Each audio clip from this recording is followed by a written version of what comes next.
Hi, this is David. I visited Malaga, Spain more than 20 years ago. And back then we had to take pictures on film and print them out. So I have very few pictures to remind me what the city was like. And I was only here for a couple of days. So this time we're going to be here for about a week. We're going to try to work at night and do some sightseeing during the day. So this is really a summary of the places I found most beautiful and sites that you cannot miss when you visit Malaga. Well, first it's the airport. It's definitely not the one I arrived at before. It's huge, it's beautiful, it's very modern, and it's empty, probably because of the season and also the time that we arrived, which was kind of late. It was around 7 or 8 p.m. But one thing good about Spain is that it doesn't matter how late it is. If you go outside, you will see people and you will find restaurants that are open, may even be crowded. And food is usually good. So it's about 11 p.m. when we settled into our Airbnb and went out to look for food. And yeah, the streets were not deserted. People are still eating or having a good time on a Monday night. Yes, it's a weeknight. It's pretty incredible. This pedestrian area, we came back here several times for different restaurants. It's just really beautiful day and night, but especially at night, it's a really nice area to hang out, to find good food and to see all the people. I think some are locals and I'm sure some are tourists. So once we got up in the morning, we walked around where we stayed. Wow, it's an old town, but it's not super old. If you know the history of Malaga, it's pretty old, but not this part of town. It's maybe it doesn't get as old as like maybe 100, 200 years. So that's pretty modern in European eyes. And there are all sorts of stores and shops and restaurants. And this is relatively early in the morning, so there's like nobody here. We're going to go and try to find some brunch. But passed by a lot of interesting buildings and monuments and stores already. And you're going to start to notice that Malaga, being a Mediterranean city, it was obviously occupied by the Muslims. So a lot of the buildings have this Arabic kind of look and feel. So depending on which pocket of the city you're in, some pockets have more of these buildings than others. But you can tell, like in this particular part of Old Town, most of the buildings are relatively new and they don't really have much of a style, just very plain looking. But later on, I'm going to be showing you some historic structures, and some of those go way back. These streets have interesting shops, and I gotta say, like, Spinners have interesting sense of humor, as you probably know. So you gotta, try to understand these things. And everywhere we went, there were little shops selling jamón ibérico, and they have to be shaved or cut like by hand, as you know. If they're machine cut, it's probably not the best kind. They're not cheap at all. I'm going to cover more about that in my other video. So in order to find good food, we obviously had to come to the mercado, the market. It's a one big market, and it felt like there were more people than I thought, being not a big tourist season. And also, like, it's a Tuesday morning. And we went back like a couple more times, and it was not busy, but there were always people. Especially there, like, most of the people spoke one kind or another, like Spanish with various accents. So I feel like maybe they're tourists, but not from like other countries, but they're mostly some sort of like Spanish-speaking people. Right, so just walking around, checking out the stores, and also deciding where to eat. So we found an interesting little place for seafood where you are basically standing there and eating. I'm gonna cover more about that also in another video about food. It's a port city, so obviously lots of seafood. Most of the seafood, being a Chinese guy, I recognize most of them, but there were also things that I took some pictures of a variety of some scary looking seafood. We try to eat as wide variety of seafoods as possible when we're here, because if you're a seafood lover, and this is heaven, I'm telling you. So really did not have a bad seafood meal. Okay, so just walking around the market.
There is a main tourist drag in Malaga. It's Calle Marqués de Larios, and it turned out to be one of the less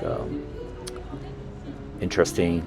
I know I keep on using the word, but it's hard to describe. It's just a little bit too many chain stores and restaurants, and it was very obviously catering to tourists and tourists who probably from other parts of Europe and coming down to southern Spain, Costa del Sol, for a good time. So they look for different things from us.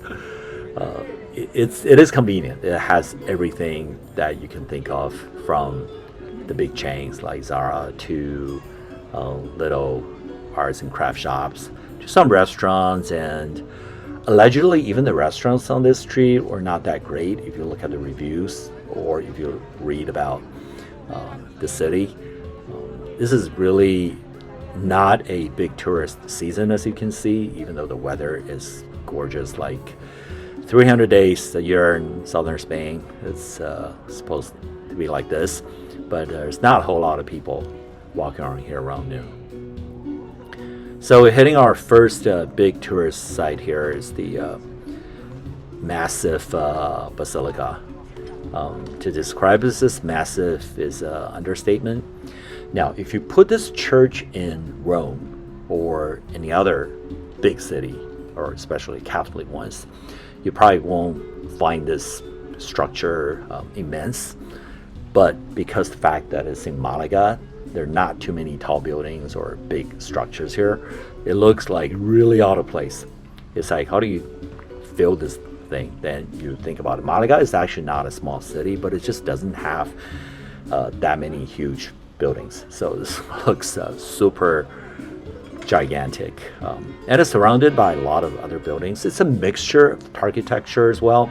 That's the interesting about this city. If I show you a bunch of pictures, you would think like, are you in the same place or these are different cities? No, they're all the same. It goes, but a variety of architecture styles is stunning. I think there's even like some Gothic looking buildings to Islamic or Arabic buildings to just your garden variety Roman Catholic churches and more neoclassic European residential or business buildings. Is just a big variety. If you're into like history of architecture, it's probably a good place to be. We visited other cities in Spain as well. I think we do find similar things, especially in southern Spain, right? Like Sevilla. But not to the extent as like this much mixing. like Malaga is really unique. But that's also like some of the complaints I've heard about Malaga is that it doesn't really have a unique character. But if you ask me, that's his character, right? So see people like taking pictures from all angles of the church, and you see that there are all these oranges. The oranges are actually not edible, like at least not like you don't peel them and put in your mouth edible, but you can make apparently industrial products or cleaning agents. All right, so passing through this very narrow lane, it's a cool way to get to the Teatro Romano, the Roman theater area, and also like the fort where we're going to be climbing up to. So we had lunch here, kind of like a late lunch, I guess. And we checked out the theater and bought a ticket to go up or go into the fort and then go climb up.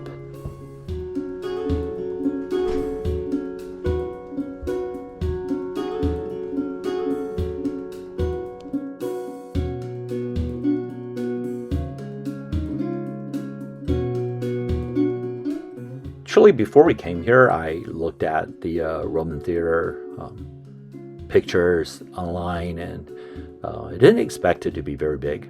But it's actually a little bit bigger and more historic than I thought it'd be. So once again, this is a demonstration of like in one spot you'll see things from the Roman Empire, which is like centuries ago, to the time of Arabic invasion, then to the time of recent Spain, mixed in one place basically. So then started climbing. We really took it easy. It's a nice day. Just try to take it in, enjoy the scenery along the way. So there were several stops up and down because it's just so picturesque everywhere you look.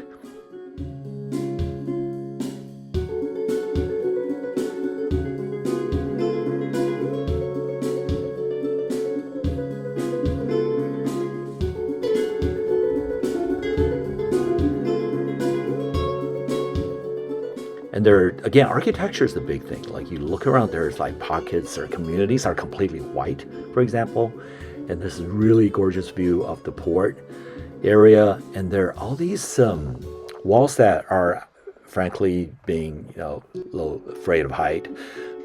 It's kind of scary. Like it's very narrow, and the fence is not very high. So, but I determined to fight it. Overcome my fear and just walk slowly with people passing me. Just say, "Excuse me, please stay away from me." And took a lot of pictures and videos. So for the next few minutes, you're going to be looking at pretty much the same port of Malaga, but from different angles.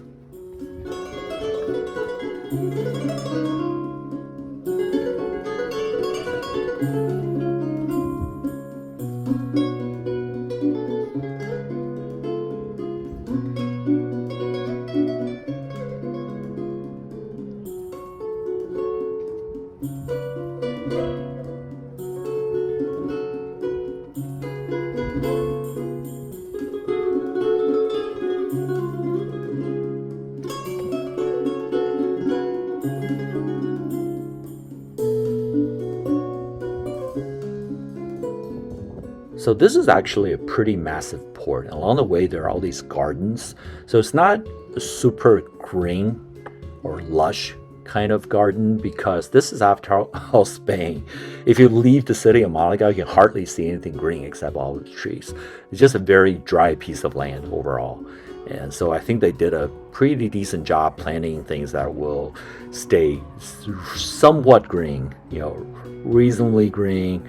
And the gardens are nicely kept, but not like Granada, obviously, or Alhambra, but it's nice nevertheless. So we start climbing downward, and every few steps there would be a lookout point, and there would be a different fort. So we noticed that even then the architecture kind of changed. I think they built this like over a long period of time.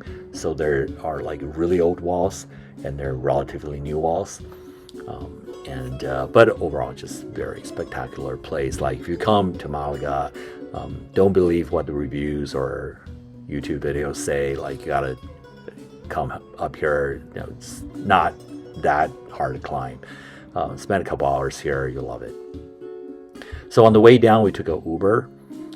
Not because we don't want to walk down, it's because we want to keep on going. Want to go to a place for dinner. So we took the car down and we end up in a street. I think this is probably the luxury neighborhood of Malaga. It's just very nice, very elegant buildings. The architecture is still a big thing here. I think everyone kept their properties very nicely.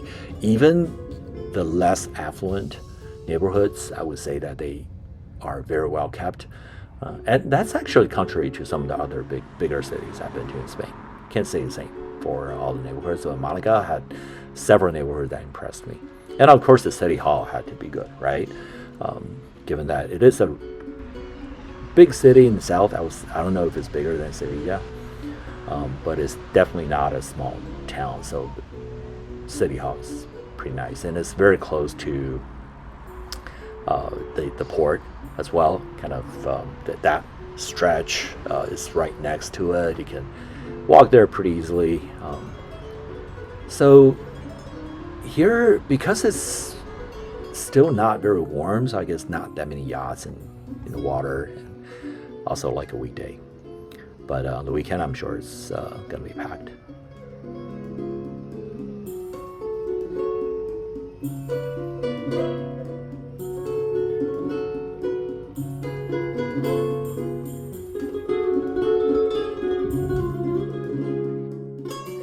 And there's a Centro Pompidou. I'm sure it's a branch of the Paris Museum, kind of like a modern art museum. And the structure looks really funny, very Spanish, I would say, but didn't get a chance to go in. Anyways, overall, we just really loved Malaga. I think it's an excellent place to stay for a period of time. Accommodation is very reasonably priced. Food is pretty, I wouldn't say cheap, but it's reasonable as well compared to other cities in Spain. And it's got a pretty wide selection. I think you'll find what you like here, most likely. And if you love seafood, you'll love this place. And it's got plenty to visit, but there's no like world-renowned monuments or churches. But you can easily go to Alhambra and Sevilla if you want to. That's it for now. I'm going to cover more about Spain and rest of Europe. So please do subscribe if you haven't, and follow ABCDC World to see the world. Thank you. God bless.